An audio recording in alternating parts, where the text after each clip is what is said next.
టాలీవుడ్లో సినీ నటుడిగా పేరు సొంతం చేసుకున్న కల్పిక గణేష్ మరోసారి వివాదంలో చిక్కుకుంది. మళ్లీ బూతులతో రెచ్చిపోయిన వీడియో సోషల్ మీడియాలో వైరల్ అవ్వడంతో పలువురు నెటిజన్స్ సైతం ఇపై ఆగ్రహం వ్యక్తం చేస్తున్నారు. అసలు విషయంలోకి వెళ్తే హైదరాబాద్ సమీపంలోని మొయినాబాద్ కనక మామిడి ప్రాంతంలో ఉన్న బ్రౌన్ టౌన్ రిసార్ట్లో ఈమె చేసిన హంగామా సోషల్ మీడియాలో చర్చానీయాంశంగా మారింది. ఇక అసలు విషయంలోకి వెళ్తే నిన్న అనగా జూలై 28 సోమవారం మధ్యాహ్నం 3 గంటల టైంలో క్యాబ్లో ఒంటరిగా మొయినాబాద్ కనకమామిడి ప్రాంతంలో ఉన్న బ్రౌన్ టౌన్ రిసార్ట్కి వెళ్లింది కల్పిక. అక్కడ రిసెప్షన్లో అడుగుపెట్టగానే అక్కడి మేనేజర్ కృష్ణతో చాలా దురుసుగా ప్రవర్తించింది. ముఖ్యంగా ఈమె ప్రవర్తన అటు రిసార్ట్ సిబ్బందిని కూడా పూర్తిగా అయోమయంలో పడేసింది.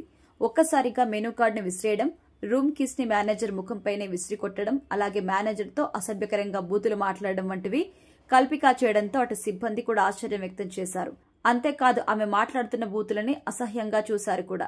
రిసార్ట్ సిబ్బందితో సిగరెట్లు కావాలి అంటూ దాదాపు 45 నిమిషాల పాటు రిసార్ట్ ప్రాంగణంలో నాటకాలు చేస్తూ న్యూసెన్స్ సృష్టించింది కల్పిక.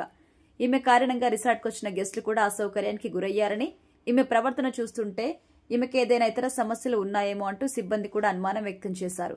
మొత్తానికైతే రిసార్ట్ మేనేజర్తో బూతులతో రెచ్చిపోయి మరొకసారి వివాదంలో చిక్కుకుంది కల్పిక గణేష్. అయితే ఈ వివాదం అలా జరిగిందో లేదో అప్పుడే తనపైన వస్తున్న ఆరోపణకి క్లారిటీ ఇచ్చింది. ఈ మేరకు తన ఇన్స్టా ఖాతా ద్వారా ఒక వీడియో షేర్ చేస్తూ రిసార్ట్లో సిబ్బంది అనవసరంగా నన్ను టార్గెట్ చేస్తున్నారు. అసలు నేను ఎలాంటి హంగామా చేయలేదు. వారే నా పట్ల దురుసుగా ప్రవర్తించారు. అక్కడ వైఫై పనిచేయడం లేదు, క్యాబ్ సదుపాయం లేదు, కనీసం సిగరెట్ తీసుకురమ్మని చెప్పినా ఎవ్వరూ వినలేదు. నా కనీస అవసరాలపై బాధ్యత చూపించలేదు. బాధతో తట్టుకోలేక బూతులు తిట్టేశాను. కానీ వారు నన్ను అర్థం చేసుకోలేదు. వేరే కేసు విషయంలో పోలీసులు నన్ను వేధిస్తున్నారు. ఆ ఓదార్పు కోసమే రిసార్ట్కి వెళ్తే అక్కడ కూడా నా మనశ్శాంతి లేకుండా చేశారు నాకు.